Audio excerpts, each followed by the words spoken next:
Shalom à tout le monde, que Dieu vous bénisse, que la faveur, la grâce, la bénédiction de Dieu soit là sur votre vie. Je vous souhaite excellente semaine et aussi beaucoup de bonheur et beaucoup de paix. Voilà, j'aimerais ici inviter quelqu'un à regarder cette vidéo avec moi.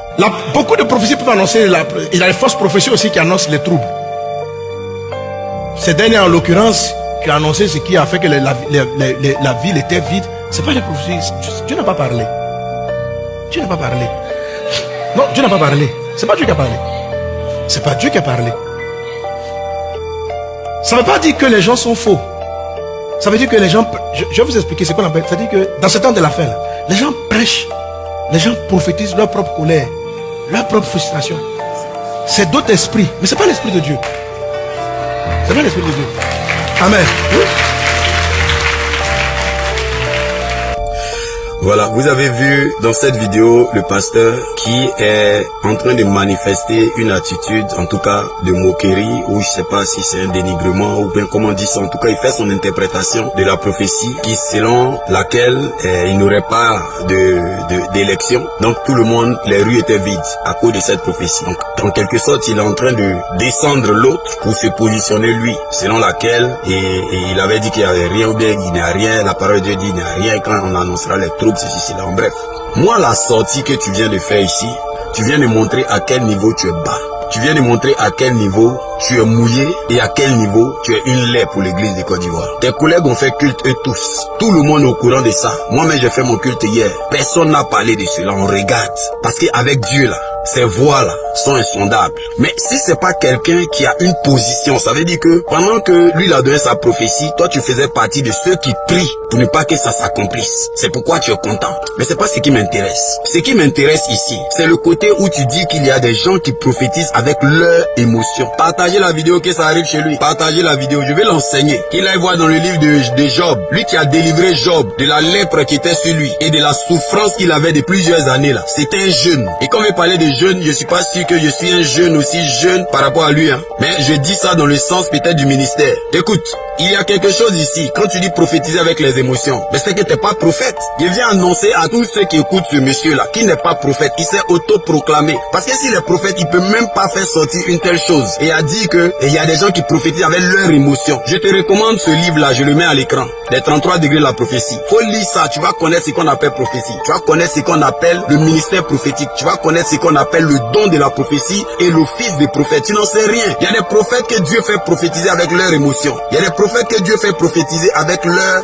vécu. Il y a des prophètes que Dieu fait et prophétiser avec ce qu'ils entendent. Il y a des prophètes que Dieu fait prophétiser avec ce qu'ils vivent, avec ce qu'ils voient. En parlant d'émotions, le prophète Osée, dans Osée chapitre 1, le verset 2, Dieu lui dit d'aller marier une prostituée pour qu'il ressente ce que c'est que les sentiments, les émotions d'un homme que sa femme trompe. Et la Bible dit, avec ces émotions qu'il ressentait quand la prostituée allait se prostituer, Dieu lui disait de prendre ça pour aller parler à Israël. Pour que Israël sache que la prostitution ils sont en train de faire vis-à-vis de Dieu d'Israël, que Dieu n'est pas d'accord avec. Et le prophète pouvait ressentir les émotions là, qu'il ressentait au-dedans de lui lorsque cette femme le trompait. Ce sont les émotions. Comment tu peux dire il y a des gens qui prophétisent leurs émotions? Tu as des enseignements à 2 balles, tes prophéties à 2 balles. En tout cas, moi, j'ai trouvé qui est la lèpre même, j'ai trouvé. Parce que toi, tu as un accès extraordinaire. Ça veut dire que on essaie de parler mon réel, on dit non. Mais toi, tu montres toujours, tu es celui-là, tu es une version de ce pasteur des réseaux sociaux là, qui n'a même plus le courage d'écrire pasteur sur sa page. Tu es une de ces versions, mais une version améliorée, une version plus développée, une version plus subtile. Donc tu es content. Donc tu faisais partie de ceux-là qui priaient pour que... Mais écoute, Dieu a annoncé à Israël, ou bien à Abraham, que son peuple allait faire 400 années en Égypte. Mais ils sont sortis après 430 années. Donc qu'est-ce que tu appelles la prophétie c'est pas accompli? Qu'est-ce que tu en sais? Si tu étais quelqu'un même qui avait le don de la prophétie, si tu étais quelqu'un qui avait ne serait-ce qu'une petite portion du don de prophétie, tu allais dire à ton nouveau camp, à ta nouvelle écurie, tu allais leur dire, restons vigilants. Parce que Dieu a dit, ceci est une prophétie dont le temps est marqué. Elle s'accomplira. Si elle tarde, elle s'accomplira certainement. Ça veut dire que la prophétie là, elle peut tarder, mais elle va s'accomplir. Donc si tu étais quelqu'un qui savait quelque chose du prophétique là, tu allais être celui-même qui allait être le plus vigilant. Mais tu es dans ta nouvelle écurie. Je comprends pourquoi quand le président Gbagbo allait dans ton église, il t'a appelé par ton prénom. Il t'a appelé par ton prénom, il n'a pas dit pasteur. Il t'a appelé par ton prénom. Et le peuple était choqué. Ce gars-là, il dit pas ces mots comme ça. Il savait ce qu'il faisait. Et encore, il a fait sortir un autre détail en précisant que depuis 2003, 2004, tu partais à la présidence avec ta guitare. Quand tu as un ministère qui est bâti sur le palais présidentiel, en rasant les murs du palais présidentiel, toi tu peux pas t'asseoir pour parler de qui est faux, qui est vrai. Toi tu es vrai en comment? Tu es né en France. Tu es né en France. Tu as grandi à la Palmeraie. Est-ce que tu sais la souffrance que les Ivoiriens vivent? Toi tu sais pas, toi t'as pas souffert dans ta vie. Quand tu as commencé l'œuvre de Dieu là, tu as un passeport français. Tu partais en vacances en Europe, au Canada, où tu voulais aller. Dès que tu as commencé net, tu as pris ta guitare, tu es entré dans le palais des Babos. Ils ont commencé à te financer. Tu as commencé à louer l'école, la salle de, comment on appelle, l'hôtel communal. Dès que le régime est tombé là, tu es allé chercher un lieu pour faire église. Le lieu où tu fais église là, l'histoire du terrain là, tu veux qu'on explique? Tu veux que j'explique? Je vais expliquer comment tu as pris ce terrain là. Si tu veux, on va expliquer l'histoire qui s'est passée à cette famille là. Le bras de Feika, tu as pris le terrain là. Comment ça s'est passé? Donc faut arrêter ça. Faut arrêter. Et où je suis en train de rentrer, ça s'appelle un débat théologique. Des articles de loi en Suisse me donnent le droit de défendre des valeurs théologiques sur la base de ce que tu as dit. C'est faux, c'est pas fondé. Donc c'est pas de la diffamation, c'est pas du dénigrement. Je suis en train de te remettre dans les rails. Tu es en train de dégamer, tu es en train de faire n'importe quoi. Ta prophétie que tu as donnée au stade, quand le RHDP t'a donné le stade Félix Houphouët-Boigny, après le coup d'état constitutionnel effectué par le conseil constitutionnel, ils t'ont donné le stade, ils ont mis des cartes à disposition pour remplir le stade. Ta prophétie tu as donné là-bas. Tu penses que moi je pouvais pas prendre cette prophétie là pour venir chercher à te descendre? On pouvait le faire, on l'a pas fait. On l'a pas fait parce qu'on s'est dit qu'il y a des gens, moi je connais des gens qui me respectent, qui prient chez toi. Et si je fais une test, ça peut être une occasion de chute pour eux. Donc je fais attention. Mais toi tu te permets de venir là chercher à venir descendre quelqu'un pendant que tu sais que ta voix porte. Quand toi tu as dit quelque chose là, la personne ça va vraiment l'atteindre. Et tu mesures même pas mais tu parles. Ta prophétie tu as donné au stade là. Ça c'est prophétie, c'est prophétie. Tu prophétises par émotion, toi tu prophétises par ton salaire. C'est quoi on t'a payé là? C'est ça tu as pris pour venir donner la prophétie au stade. Quand tu es venu prophétiser au stade, tu as prophétisé quoi? N'importe quoi. Ils n'ont qu'à aller chez la prophétie, ils vont regarder, ils vont voir. Donc cette vidéo partagez que ça retrouve là, qu'ils sachent que en Côte d'Ivoire là, son micmac il est dedans, son semblant, il a dit un gars qui te suit là, il te suit comme ça, il lui a dit en Côte d'Ivoire c'est un pasteur en qui je crois pas. J'ai dit ça clairement, ça l'a choqué tellement. J'ai dit lui là, il est faux jusqu'à il est tellement faux qu'il est prêt à se maquiller pour apparaître de manière crédible. Et ils te connaissent pas. Aujourd'hui tu as changé de camp, tu as une nouvelle écurie. Dans ta nouvelle écurie, tu as pris Simon Gbagbo, tu l'as envoyé là-bas, tu l'as convaincu. Actuellement c'est une grosse affaire, tu viens de faire parce que tu es servi d'elle, de Blé Goudé, tout cela pour crédibiliser le régime qui est là. Et toi tu te permets de dire, c'est comme si ce qui se passe là, toi ça te dit rien. Ce que les gens ressentent, toi ça te dit rien. Vaut mieux te taire. Il y a des hommes de Dieu en Côte d'Ivoire. T'es pas l'homme de Dieu qui est le plus, je sais pas, c'est toutes tes stratégies tu as fait et puis tu as ce ministère que tu vois bien que t'es pas en paix. Tes amis sont en train de construire les grands temples, toi tu tournes tout dans la même place là. Tu te demandes pas, tu cours pour ouvrir les églises partout, ça peut se fermer un matin tout ça. Au lieu de réfléchir à ça, ce que tu es en train de faire là, c'est quelque chose qui ne se fait pas. Tu cherches à passer pour la personne la plus crédible en Côte d'Ivoire. Tu es le pasteur qui est le baromètre de tous les ministères, de toutes les manifestations. C'est toi qui dois dire ce qui vient de Dieu, ce qui ne vient pas de Dieu. Qu'est-ce que toi tu as fait dans ce pays qu'on a vu? Tes prophéties à 2 balles sur les nations là pour annoncer la guerre au Congo là, on a besoin d'être prophète. Au Congo là, on tue toujours des gens là-bas. Est-ce que tu as besoin d'un prophète pour dire qu'il entend des tirs? Tu as besoin d'un prophète pour dire en Indonésie ou bien en Asie il va y avoir des volcans? Les volcans sont pleins là-bas. Alors tu as prophétisé sur qui dans ton église et puis ça s'est accompli, on a vu. Là il fait des croisades, il gagne des âmes. Avec quel argent? Avec quel argent? Tu as l'argent, faut construire d'abord la maison de Dieu. Construire la maison de Dieu d'abord. Tu pries sous bâche depuis combien d'années? Depuis tu as fait combien d'années sous cette bâche? Pour mettre même cette bâche là. Comment ça s'est passé? Tu veux qu'on explique ça? Comment le terrain a été pris? T'es pas propre. Si on est parlé, t'es pas propre. Tu as rasé les murs du palais présidentiel pour construire ton ministère. C'est pas le Saint-Esprit. Quand on a été bâti on a bâti un ministère par le Saint-Esprit, on respecte le ministère des autres. On respecte le ministère des autres. Tu viens pas t'asseoir chercher à descendre le gars publiquement et puis tu veux qu'on s'asseye là pour te regarder. Moi je suis avec toi, j'ai trouvé la lèpre de la Côte d'Ivoire. La lèpre de la Côte d'Ivoire là, j'ai trouvé ça, c'est toi. Et puis je demande à toute personne qui regarde cette vidéo, ces partisans là, venez insulter, je vais vous faire plaisir. J'ai fait une belle vidéo pour votre pasteur. Comme maintenant il a montré que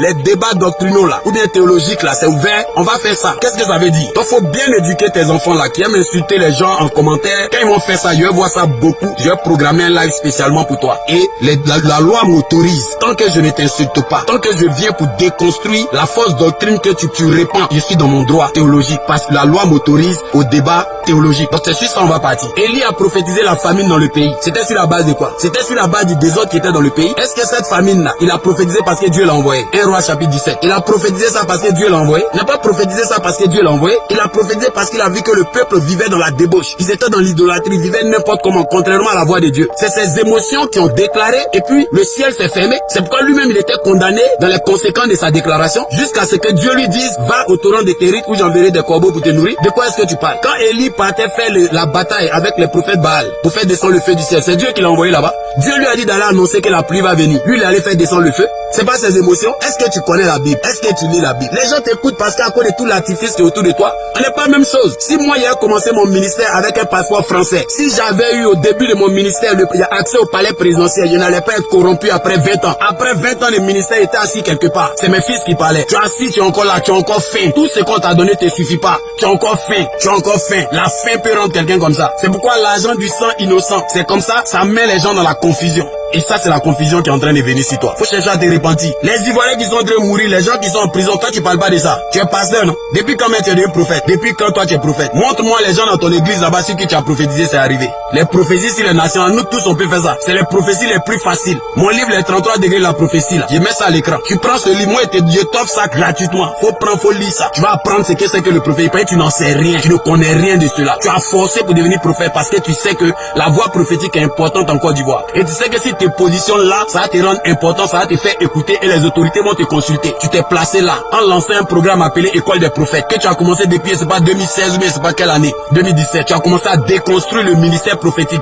descendre les prophètes, démystifier les prophètes pour ne même pas qu'on les respecte, pour que maintenant ce soit toi, celui-là qui connaît tout du prophétique. Et tu sais rien du prophétique, et tu sais rien.